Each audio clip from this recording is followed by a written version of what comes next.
I'm John Billingsley, and you are listening to Beyond Track Podcast. What are some thoughts of yours towards the whole, is Star Trek getting too woke? The idea that a show that exists to push the boundaries in terms of what is acceptable and what it should be like just part of our human condition, which is, everybody on the fucking ship, as long as you're nice. To me, it's like you can't be too woke.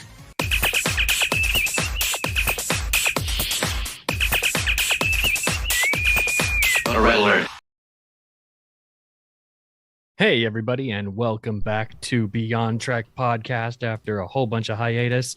This is our Saturday night live stream coming at you live. We are going to be talking about Star Trek Lower Decks Season 2, Episode 1, Strange Energies. In the house with me, I've got Big J. Big J, how you been?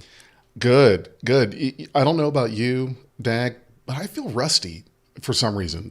We haven't done this since January, doing an episode review, and it feels like it's just been a long break in between. It really has. What have you been doing for the last 6 months?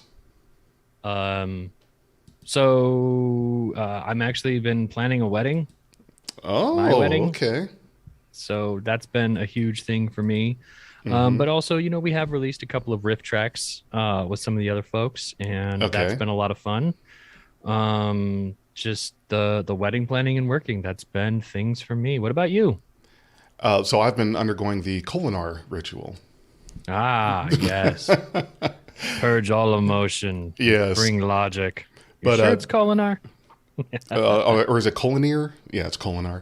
No, but not, in all seriousness, it's been family, work, things like that. I am also going to be, I have been planning a wedding as well. So, got engaged last month, and I swore I would not do a third. Swore up and down. And so, guess what I'm doing? Going in for my number 3. Third time's a charm, right? Or is that second time's a charm? We could skip over. You could just skip over 3 and go straight to 4 and be like, I didn't do it a third time. This is the 4th. It wouldn't make any sense, but you know, it sort of circumvents the trope. Yeah, it may be. So what are we doing? And this is our first Saturday night live stream. So you get it? Saturday night live stream. I'm sorry, Jay. We just got a cease and desist. I hope we do. That would be great because the press and the credit that we would get, it would just skyrocket. I really agree. I'm hoping Lorne Michaels gets wind of this and is like, what the hell? Well, we've got a couple viewers here with us, and thank you for joining us. We're going to have to work on building back up the audience, start pounding the social media again, and get things back going. I think that 6 months was... We can just blame CBS for not airing any new Star Trek in the last, 8 months. Oof. Can we blame them? Yes, we can. Because I don't want to take the blame for that. No, me. I see ELH is in the house. Nice to see you, ELH. Thanks for joining. Yes, thank you. All right, so I guess we're going to get on to it. No, this is great. This episode opens with a huge bout of nostalgia with 2 Galor-class Cardassian warships, one in the foreground, one in the background. And we focus in on an installation that appears to be hidden on a well-developed asteroid in the middle of a belt. Hey Dag, you know what? This message from ELH, the audio's coming in fine. You're a little... Okay. I guess we had some buffering issues, so... And we're good again, maybe. Yeah, I hope so. And if not, for those of you that don't know, Jay's on the East Coast, I'm on the West Coast, and our powers are combining into the buffer for whatever reasons that probably Reg Barkley wouldn't want to have to fix. We need more buffer. We need more Miles O'Brien. Oh, yes. So I'm Fix sorry. The buffer. Sorry. Hate to interrupt. That's my bad. Okay, so we zoom in on this installation, and we are now on a set that looks remarkably familiar to the Chain of Command Part 1 and 2 from Star Trek: The Next Generation. Somebody's under a bag, and a Cardassian interrogator comes in, pulls the bag off this person's head, and it's Mariner. And curiously, she's wearing a sweatband. How did this even happen? Well, the sweatband was a good touch. Right. And the interrogator and her have a little bit of a scuffle for a second where we start to realize that Mariner is having a very psychiatric moment. And that just sort of calls back to the episode wherein she reprogrammed Boimler's holodeck program to exert some therapeutic energy. Is this the new form of therapy in the 20 excuse me geez, in the 24th century? I would love that. Just like, here's an avatar of yourself, go beat it the F up. All right. That was cathartic. Yeah. So Mariner and this Cardassian interrogator get into a fight, which seems a little too easy, but as it's a holodeck program, safeties are on, and what's the discovery level at? Like 1? Intensity program of 1. Mariner kicks everybody's butt here, and that is not really part of the therapy. She's here to, come to peace with her mom, the issues she's having with her mom, and the fact that for the last few months they've been getting along, and it's freaking creepy. She walks past a holographic representation of Boimler, who calls out, "Help me! They keep trying to throw lights in my face," which is, That's Jean-Luc a great Picard, reference. of course. They back out along a large plank and end up on the bridge of what appears to be a Reliant-class starship, NCC 1877. We find out later that's the USS Macduff. Macduff mean anything to you, Jay? Let's see. It does. Macduff was in the deleted scene of Nemesis was going to be the new first officer on the Enterprise E.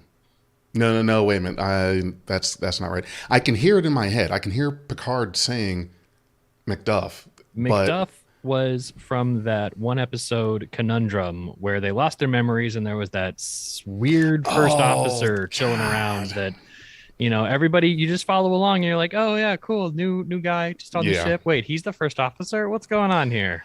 Which you knew immediately that something wasn't right there, but right.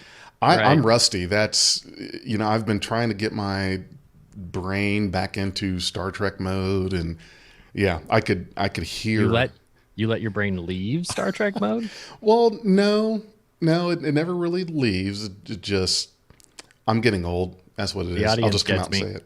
Yeah, they get you. You are not that old. You're like 5 years older than me. Well, I mean, when you say it like that. Yeah. Yeah. So this ship blasts its way out of this interrogation facility, and we see a whole slew of familiar and nostalgic starships in here. There's a Jem'Hadar Bug. There are even some like fan cast ships in here. So many different ships. Bajoran, Klingon Birds of Prey, Starfleet Runabouts. There's like the Delta Flyers in there 3 times. And it's really cool to just see all these ships sitting here like that.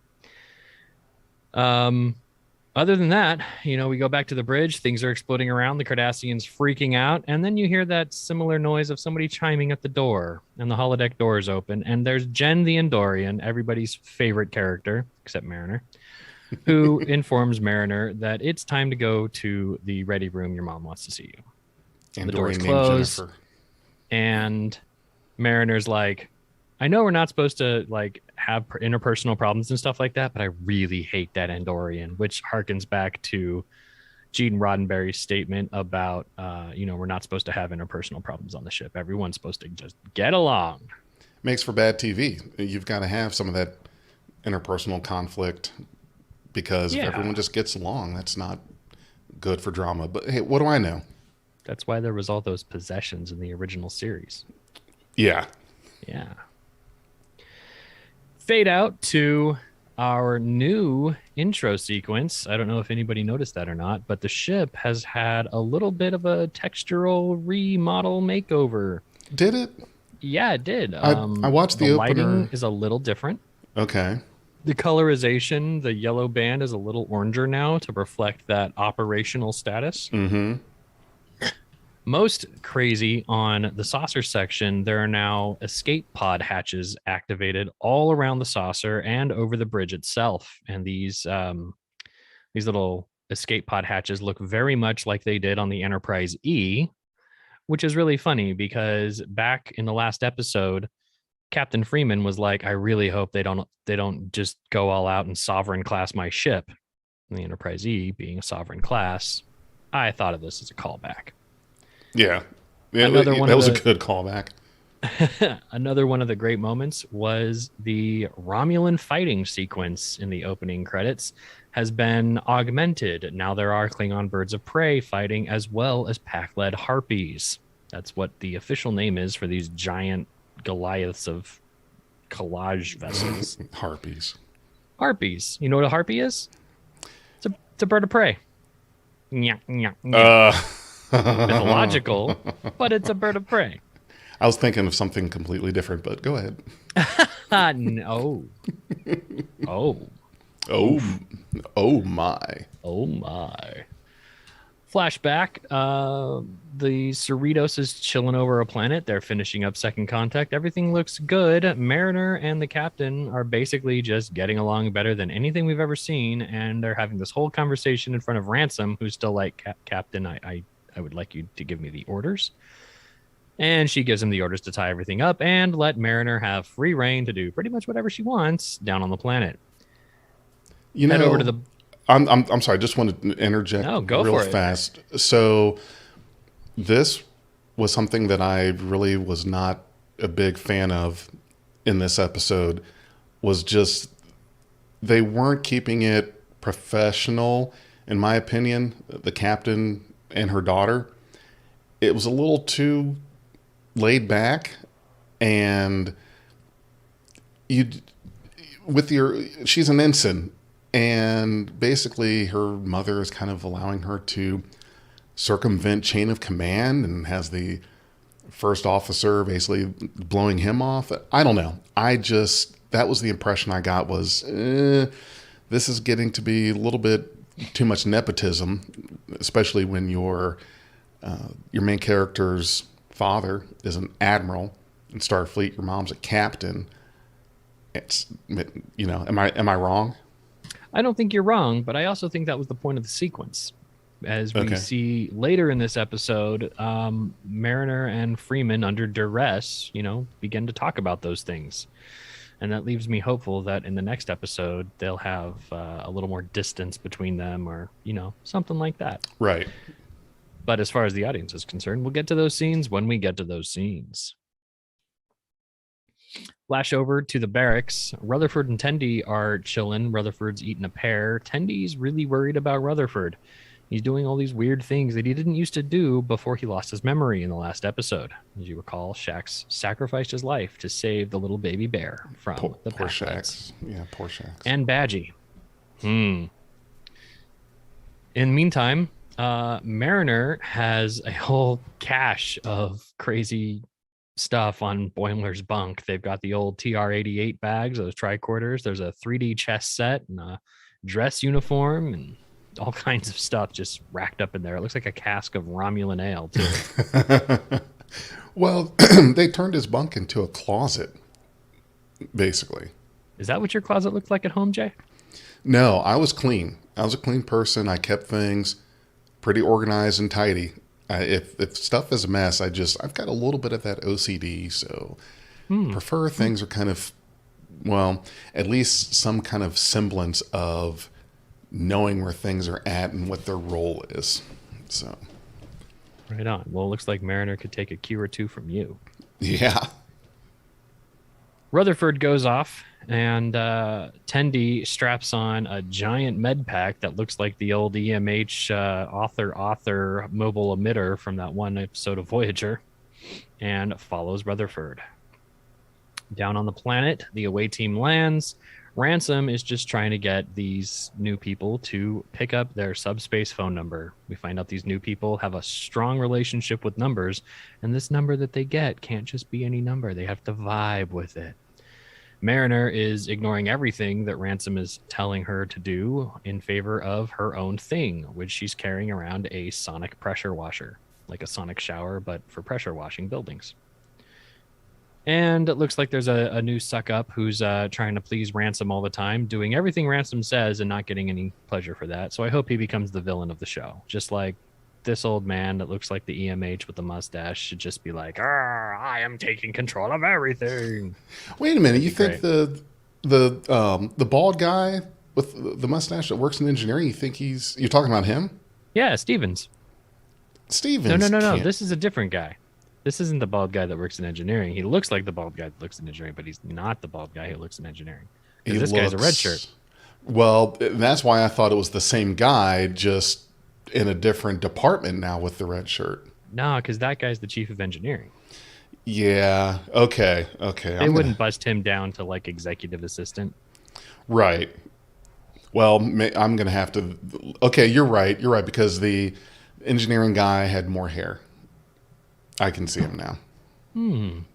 Yeah. In the meantime, Mariner starts sonic spraying these buildings, and we see some really cool murals. For the audience, if you don't know why she's sonic spraying these buildings, it's because they didn't bother to clean all the stuff off after their industrial revolution, so everything's covered in soot and ash. There's some really pretty murals showing some really awesome wildlife. It's like their planet's version of a wyland. If you've ever heard of a wyland. No, what's a wyland? My mom's a big fan of the wyland painter. He does all those murals of aquatic life all over the place. Yeah. Okay. They're good things. Good stuff. She manages to spray all the soot off of some kind of weird orb that turns into some kind of weird solar-powered device that ends up going crazy. Lightning fills the sky as the orb and the monuments holding it light up, and a lot of energy starts shooting out of it. A lot of strange energies. That's the name of the episode. Oh... Ooh. That's our new technical definition now. Strange energies. And as much as Ransom can't stand Mariner, he also is a good first officer in that he comes running after her to get her out of the way. But in doing so, he gets jolted by one of these energy lightning bolts. And, shirt gets ripped. I was watching that with Cal, and Cal was like, hey, it's about time a man had a boob window on his shirt. I was like, that's the end of the episode right there. Who gets their shirt ripped more, Kirk or Ransom? I don't know if we've had enough episodes of Lower Decks to beat Kirk's record, but we might not have. It feels like it's getting close. It's a good survey to do. Yeah, should figure that part out. Random Trek knowledge: who's ripped their shirt more, Ransom or Kirk? T'Ana, the doctor, beams down and is like, his whole body's been filled with strange energies. And the captain's like, what are those? And then we get a little, pop up on the display that shows Gary Mitchell from the original series also had a bunch of strange energies. Yeah, good throwback. Gary Mitchell in the Where No Man Has Gone Before. Yeah. The second pilot for Star Trek actually aired September 16th, 1966. Yeah, after the Man Trap. Mm-hmm. Ransom's like, I'm fine. There, and dusts himself off, stands up. His hair's a little like Super Saiyan, and then his eyes start to glow, and he starts speaking in an echoey voice, and he starts levitating off the ground. And he uses his strange energies to not only heal himself, but get rid of his boob window. And then he just starts doing crazy magic blasty powers. He's shooting really strange energies out of his hands. Captain Freeman is like, what's going on down there?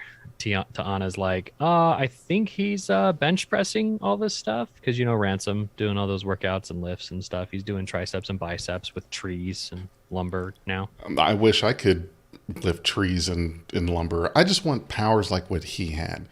To levitate, just give me that. I want to fly. Well, flying is great, but falling, you have to account for that. Well, you can't make it practical. Really think about it. Yeah, what if you could have anything, what would it be? To fly? Okay, so you're going to fly to work?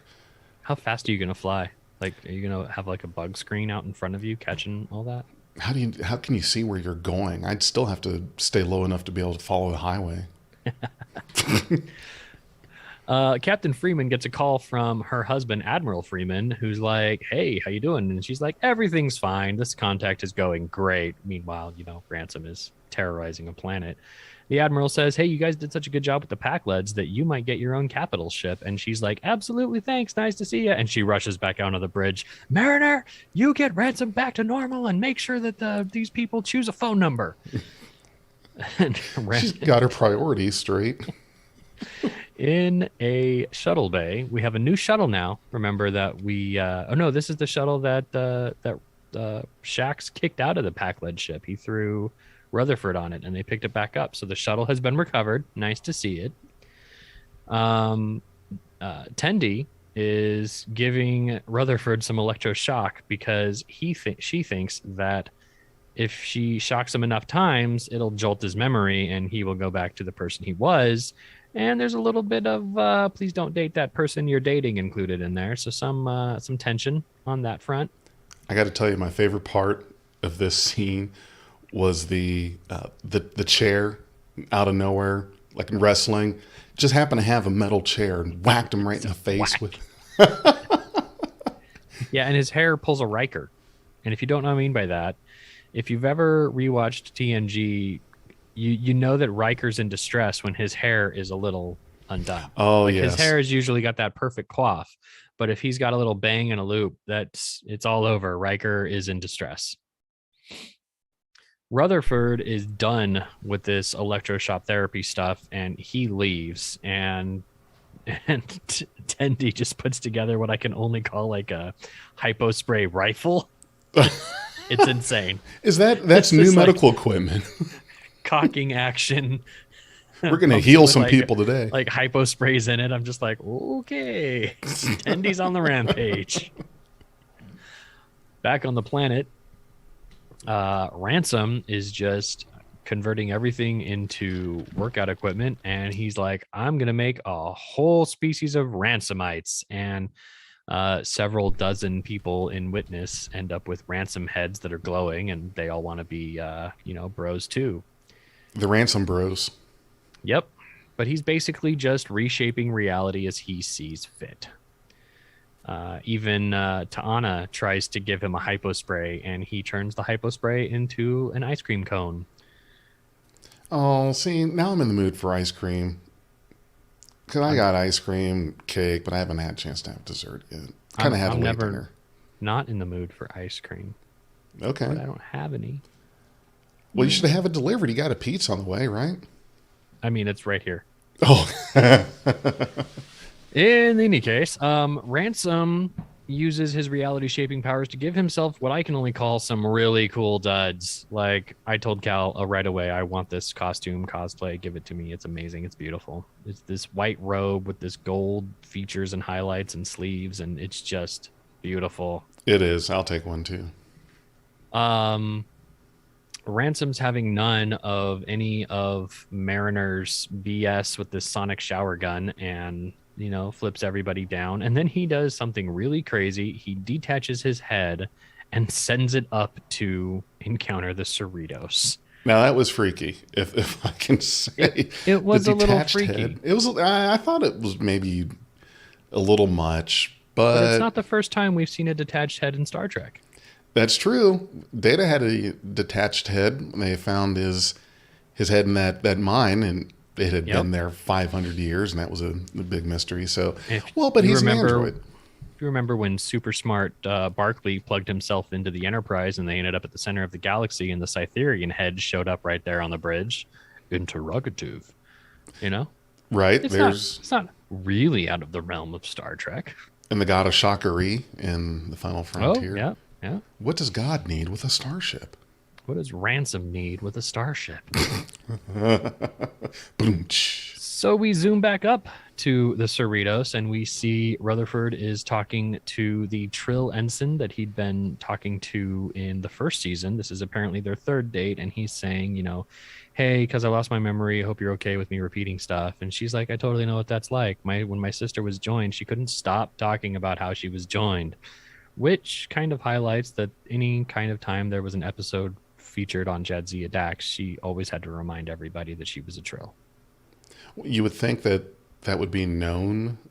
Like, why would she have to remind everyone? But yeah, and I'm glad that they are doing this in this show, spending some more time on the interpersonal relationships with the crew, because it seems like in Star Trek we do get some of that, but dating when you are on a starship, it's, I don't know, what would that be like? I would think that it's kind of like at work. You know, you go to work, go to the office every day and start dating a coworker, but at some point that's got to become awkward, because if there's a breakup, it's like you are still on the same ship. But to me, it seems like there really aren't any other options. You're in deep space, you're traveling. It's not like they have online dating in the 24th century, at least not that I know of. They do have online dating in the 24th century. Well, but then how do you meet? Loaxana met that one dude who didn't want her to have a traditional Betazoid wedding over the internet, and she'd never met him before. Oh yeah, the uptight dude. They had traded profiles. It's like 24th century Tinder. Well, yeah, I think she catfished that guy. No way, dude. Loaxana's a catch. Yeah, I would totally be like, yeah, if anything, that dude catfished Loaxana. Exactly.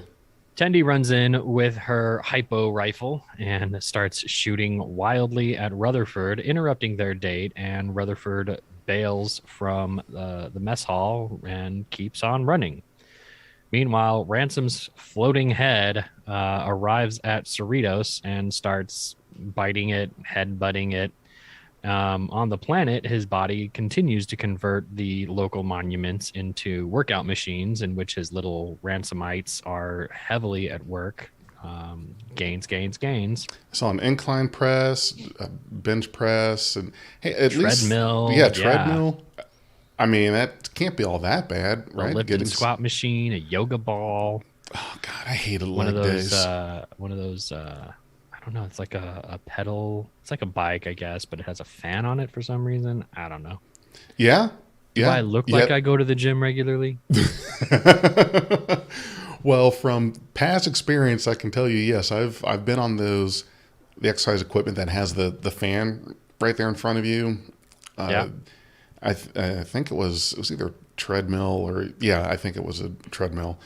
So yeah, that was when I used to go to places like Fitworks, Bally's, and I don't know if those names are familiar out there on the West Coast. That's what we had here in the Midwest.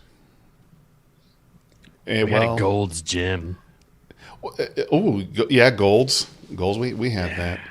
Well, you know what though? After you go through all the heavy lifting and being in the factory when you're playing football, it's kind of like the rest of your life you just take it easy. But you know, I've had spurts here and there where it's okay, I'm gonna get into shape, do some lifting and so forth, and it's like, oh, squirrel.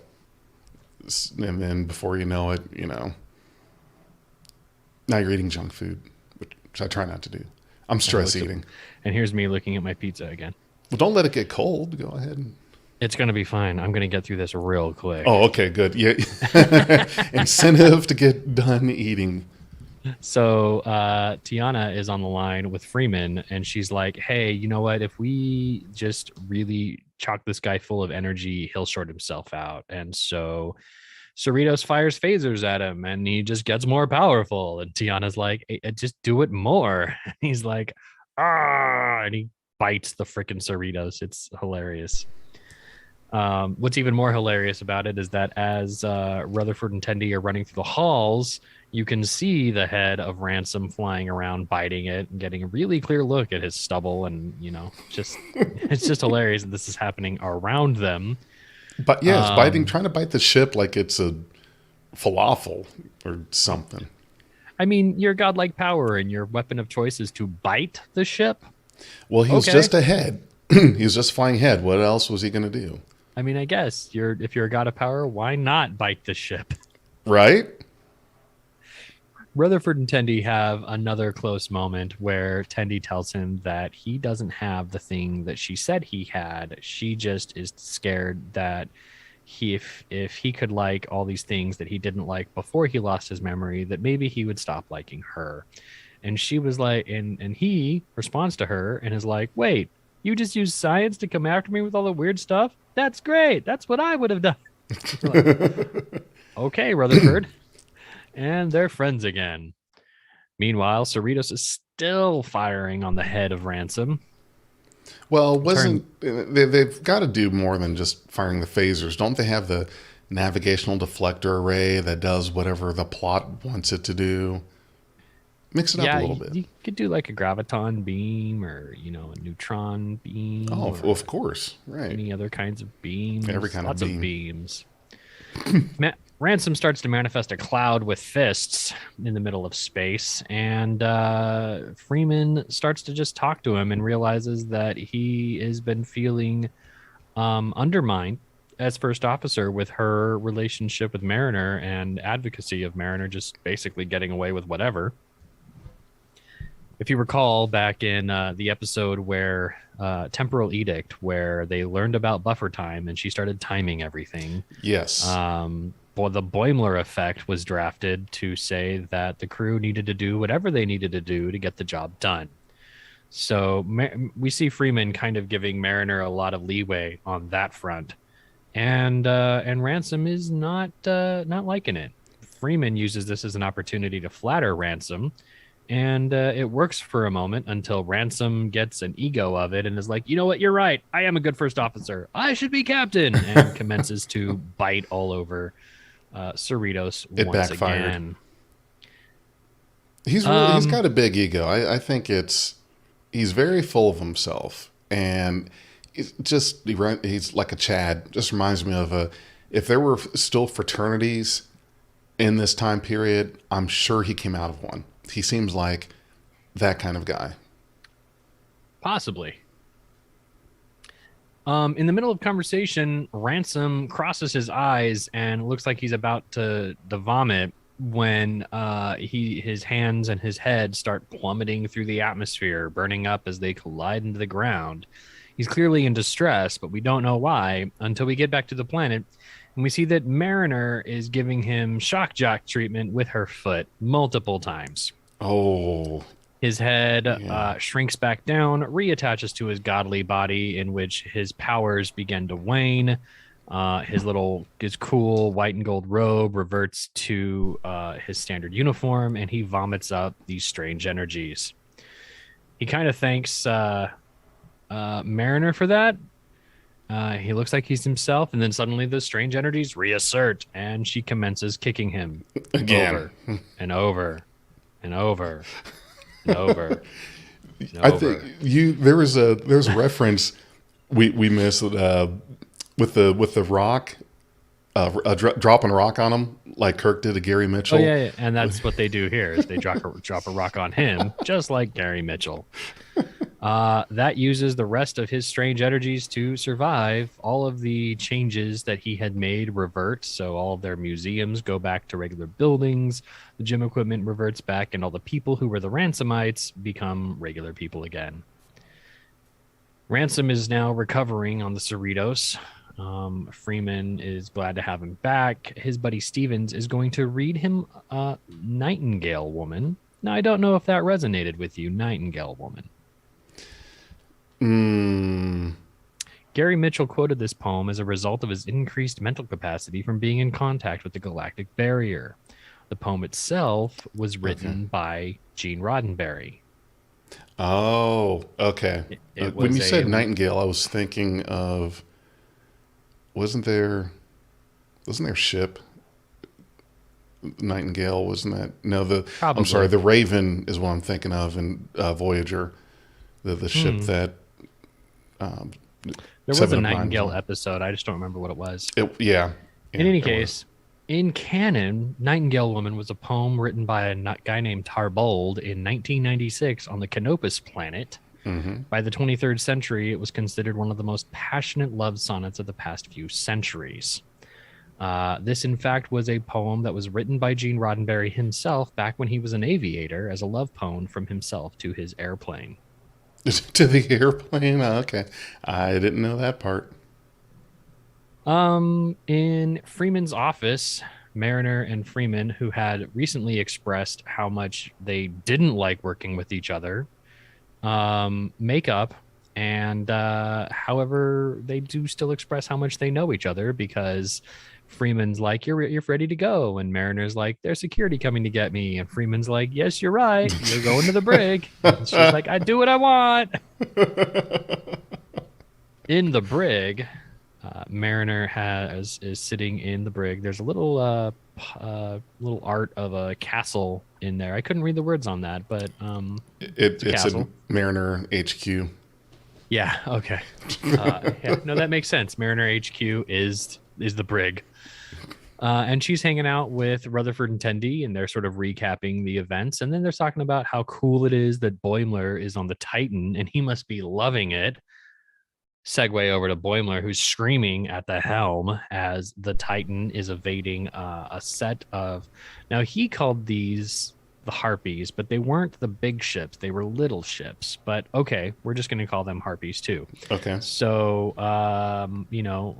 Riker continues with his jazz metaphors, which I love, in ordering an evasion course to punch a way through these ships that are pursuing him. Boimler has no idea what's going on. He's constantly asking, what does that mean? Where are we going? What does that do? Somebody says, prepare for gluonic warping. And he's like, prepare for what?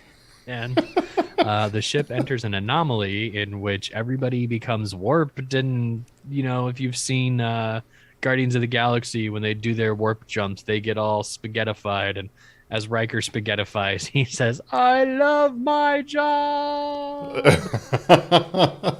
That was probably my favorite part of the episode.